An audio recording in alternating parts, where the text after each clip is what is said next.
सगळ्यांना माझा जय महाराष्ट्र, जय संविधान। आजची सकाळ जी उगवली आहे ती काय रोजच्या सारखी नाहीये आणि या देशाच्या तरुणाईच्या भल्यासाठी योग्य तर मुळीच नाहीये।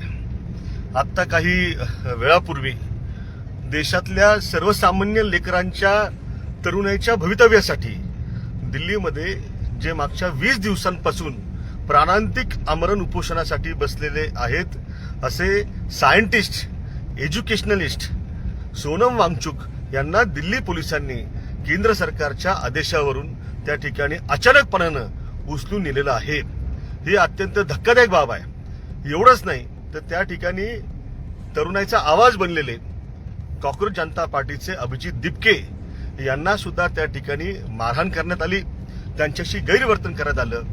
ही सुद्धा बाब जी आहे त्याचा निषेध जेवढा करावा तेवढा कमी आहे। मित्रांनो, एक लक्षात घ्या की ज्या पद्धतीनं नीटच्या पेपर फुटीचं प्रकरण समोर आलं हे अत्यंत गंभीर आहे। म्हणजे 3 मेला ज्याला पहिल्यांदा ही सगळी प्रक्रिया परीक्षेची सुरू होती आणि नीटचा पेपर होता त्यावेळेला पेपर फुटीमुळे ती पुढे ढकलण्यात आली। 21 जूनला त्याची फेरपरीक्षा झाली आणि आता काल परवा 16 जुलैला त्याचा निकाल लागलाय आणि या निकालामध्ये सुद्धा अनेक प्रकारचे चुकीचे घोटाळे जे आहेत ते समोर आलेत। म्हणजे स्कोर कार्ड जर तुम्ही पाहिलं तर काही लोकांना कागदावरती त्या ठिकाणी 500-550 मार्क आहेत आणि प्रत्यक्षात त्या ठिकाणी स्कोर कार्ड जे दिले तर त्या ठिकाणी मात्र 60-65 मार्क दाखवले गेलेत। म्हणजे एका बाजूला अशा प्रकारची घटना घडत असताना दुसऱ्या बाजूला त्या ठिकाणी तरुणाईचा आवाज बनलेले सोनम वांगचुक यांचं आंदोलन अशा पद्धतीनं चिरडून टाकण्याचं काम त्या ठिकाणी हे सरकार करतंय।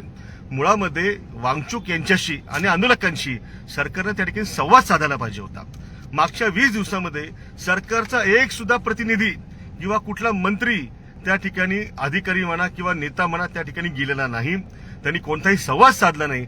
त्या उलट आता हे आंदोलन चिरडून काढण्यासाठी त्या ठिकाणी पोलिसांना पाठवून मोठा फौजफाटा लावून सोनम वांगचुक यांना अँब्युलन्समध्ये घालून त्या ठिकाणी नवी दिल्लीच्या सफदरगंज रुग्णालयामध्ये नेल्याची बातमी आता त्या ठिकाणी वाऱ्यानं सगळ्या देशभर पसरतीये। मला वाटतं की मागच्या 2-3 दिवसांपासून ज्या पद्धतीनं वाढता पाठिंबा वांगचुक यांना मिळत होता, देशाच्या कानाकोपऱ्यामध्ये स्वयंस्फूर्तीनं लोक रस्त्यावरती उतरत होते। अगदी लांबच कशाला, आपल्या अहिल्यानगर शहरामध्ये सुद्धा काल संध्याकाळी या शहरातले शेकडो तरुण तरुणी सजग नागरिक एकत्र आले, रस्त्यावरती उतरले, त्यांनी त्या ठिकाणी सोनम वांगचुक यांना आपलं समर्थन दिलं। ही परिस्थिती एकट्या अहिल्यानगर शहराची नसून संबंधित देशामध्ये सोनम वांगचुक यांना प्रचंड मोठ्या प्रमाणावरती वाढता पाठिंबा त्या ठिकाणी मिळतोय आणि कुठेतरी या सगळ्या गोष्टींना घाबरून सरकारनं आता ही कारवाई त्या ठिकाणी केलेली आहे। मी काही गोष्टींची आठवण आपल्याला या निमित्ताने करून देऊ इच्छितो। म्हणजे अगदी लाल बहादूर शास्त्री ज्याला या देशाचे रेल्वे मंत्री होते त्याला एक रेल्वे अपघात झाला, शेकडो लोक त्या ठिकाणी मेले। लाल बहादूरजींनी त्याची नैतिक जबाबदारी स्वीकारली आणि तात्काळ आपल्या रेल्वे मंत्रीपदाचा राजीनामा त्या ठिकाणी दिला होता। त्यानंतर तुषमाचारी हे देशाचे अर्थमंत्री होते, LIC मध्ये त्या ठिकाणी घोटाळा झाला असा आरोप त्या ठिकाणी झाला म्हणून त्यांनी त्यांच्या मंत्रीपदाचा राजीनामा नैतिकतेच्या मुद्द्यावरती दिला होता।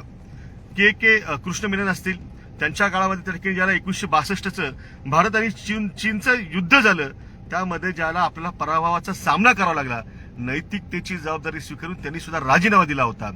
मात्र आताच्या सरकारमध्ये देशाचे जे शिक्षण मंत्री आहेत ते मात्र राजीनामा द्यायला तयार नाहीत। त्यांच्यावरती राजीनामा देण्याची नैतिकता शिल्लक नाही, या सरकारमध्ये ती शिल्लक नाही।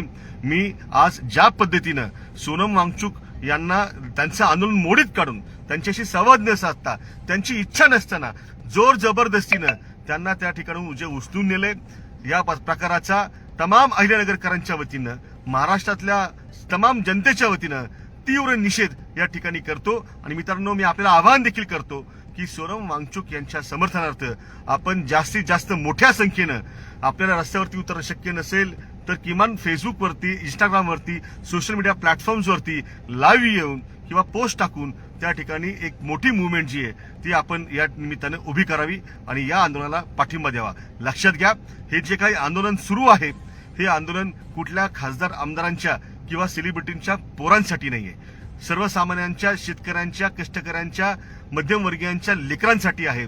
आपण याच्या पाठीशी उभं राहिलं पाहिजे, तरच हा देश वाचेल आणि या तरुणाईचं भवितव्य जे आहे ते सुरक्षित राहील। जय हिंद, जय महाराष्ट्र, जय संविधान.